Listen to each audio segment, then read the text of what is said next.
শীতকাল এলেই না সত্যি বলতে ভীষণ এটা ওটা খেতে মন চায়, কিন্তু এখন যা শীত পড়েছে তাতে কিছু বানাতেও মন চায় না, আবার এদিকে মনটা খাই খাই করে।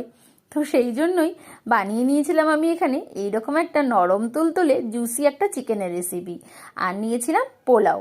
পোলাওয়ের রেসিপিটা তোমাদের সাথে আমি এর আগেই শেয়ার করে রেখেছি, তবে আজ চিকেনের রেসিপিটা শেয়ার করব। কি কি করেছি তোমরা দেখে নাও। নিয়েছিলাম এখানে 1 টেবিল স্পুন নুন। অবশ্যই তোমরা চিকেনের রেসিপির সাথেই মানে চিকেনটা যতটা পরিমাণ আছে ততটা পরিমাণ কিন্তু হিসাব করে মশলাগুলো ব্যবহার করবে। আর দিয়েছিলাম এখানে গোলমরিচ গুঁড়ো, আর দিয়েছি টক দই। ব্যাস, টক দই এখানে 3 টেবিল স্পুনই দিয়েছিলাম আমি। দিয়ে খুব ভালো করে ম্যারিনেট করে 1 ঘন্টা মতো এটাকে রেখে দিতে হবে। আর এই 1 ঘন্টার মধ্যে আমাদের সমস্ত কাটাকুটি আর মশলাটা কিন্তু রেডি করতে হবে। তো দেখে নাও আমি মশলার জন্য কি কি ব্যবহার করেছি। নিয়েছিলাম একটি মিক্সিং জার, আর তার মধ্যে দিয়েছিলাম আদা কুচি, দিয়েছিলাম কয়েক কোয়া রসুন, আর দিয়েছিলাম কাঁচা লঙ্কা। এখানে ঝালটা কিন্তু কমই হবে, তোমরা সেই বুঝেই দেবে। ব্যাস, এটা পেস্ট হচ্ছে। আর ওদিকে আমি কেটে নিয়েছি কি কি দেখো। এখানে নিয়েছি ক্যাপসিকাম আর পেঁয়াজ, এরকম একটু বড় বড় করে কেটেছি। আর নিয়েছি এখানে টমেটো কুচি, এখানে একটা বড় টমেটো কুচি রয়েছে। আর রয়েছে এখানে পেঁয়াজ কুচি। নিয়েছি আমি কিছু ধনে পাতা, একটুখানি ছাড়িয়ে ধুয়ে পরিষ্কার করে রেখেছি। আর কিন্তু আমি নিয়ে নিয়েছিলাম এখানে একটু সর্ষের তেল। ব্যাস, সর্ষের তেলটা কড়াইতে দিয়ে দিয়েছি। দিয়ে এবারে ওই ক্যাপসিকাম আর পেঁয়াজটাকে একটু হালকা হাতে নেড়ে ছেড়ে নিতে হবে। খুব বেশি ভাজার এখানে প্রয়োজন নেই, জাস্ট হালকা একটু ভাজা করলেই হবে। ভাজা করে কি, ভাজার সময় কিন্তু নুন দিতে ভুলবে না। একটুখানি নুন তো দিতেই হবে, না হলে ভাজাগুলোর মধ্যে একটুও নুন বসবে না। ব্যাস, একটুখানি নুন দিয়ে ভালো করে নেড়ে চেড়ে নেবে। আমি কিন্তু তাই করেছিলাম। ব্যাস, যেই একটু হালকা নড়ে চড়ে গেছে দেখো, আমি কিন্তু তুলে রেখেছি।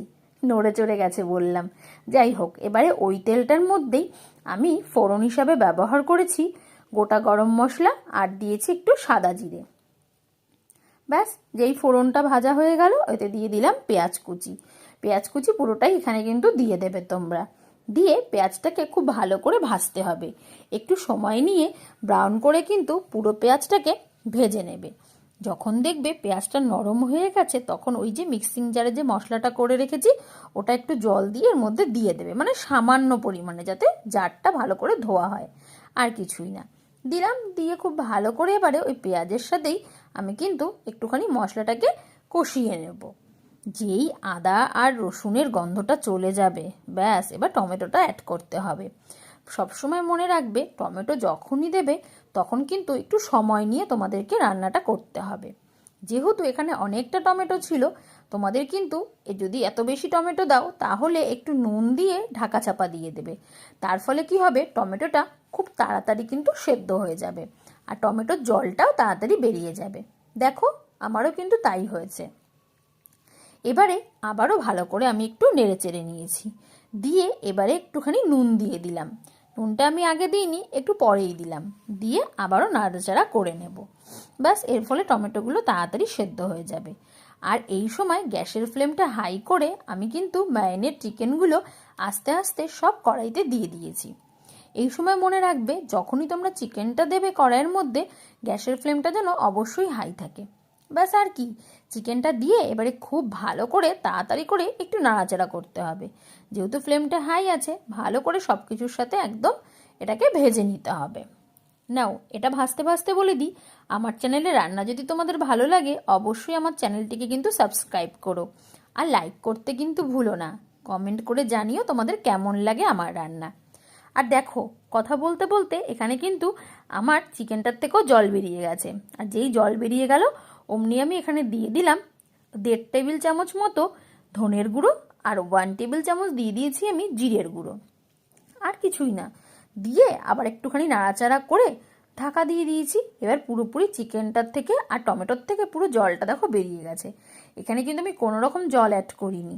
আস্তে আস্তে এইভাবে রান্নাটা তোমাদেরকে করতে হবে। চিকেনের রঙটাও দেখো একদম চেঞ্জ হয়ে গেছে। এই সময় কিন্তু গ্যাসের ফ্লেমটা লো রাখবে। ব্যাস, এইভাবে খানিকক্ষণ সময় নিয়ে একটু ঢাকা চাপা দিয়ে বারবার নাড়াচাড়া করে আমাদের এই সময়টা কিন্তু রান্না করতে হবে। যখন দেখবে পুরো চিকেনটার থেকে একটু তেল বেরিয়ে গেছে তখন বুঝবে আমাদের মশলাটা প্রায় কষে এসছে।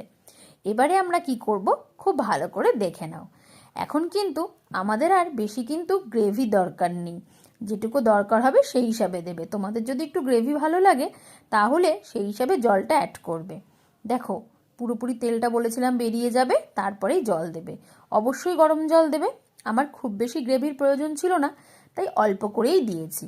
আর একটুখানি যেই ফুটে মিশে গেল অমনি তার উপর থেকে আমি ওই টমেটো আর ক্যাপসিকামগুলো দিয়ে দিলাম। তারপরে কি আবার নাড়ি চাড়ি একটু মিলিয়ে নিতে হবে তো চিকেনের সাথে, না হলে হবে। দিয়ে আবার আমি ঢাকা দিয়ে দেব। ব্যাস, ঢাকা দিয়ে অল্প অল্প করে যখন এটা ফুটতে থাকবে চিকেনগুলো আমার পুরো সিদ্ধ হয়ে গেছে।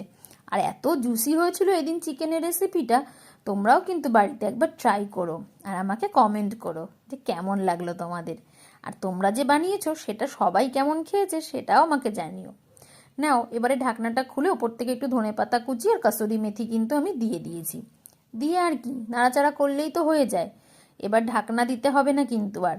এবারে গ্যাসের ফ্লেমটা অফ করে গরম গরম সার্ভ করো এরকম সুন্দর একটা কিন্তু পোলাওয়ের সাথে। দেখো কি দারুণ লাগছে, খেতেও কিন্তু দারুণ হয়েছিল। তো চলো আজকের রেসিপিটা তোমাদের কেমন লাগলো আমাকে কিন্তু এক্ষুনি নিচে কমেন্ট করো। আর পোলাও রেসিপিটা দেখতে হলে অবশ্যই চলে যাও আমার অন্যান্য ভিডিওগুলোতে, ওখানেই তোমরা পেয়ে যাবে। ব্যাস আজকের মতো টাটা বাই বাই। অন্যদিন আসবো নতুন রেসিপি নিয়ে।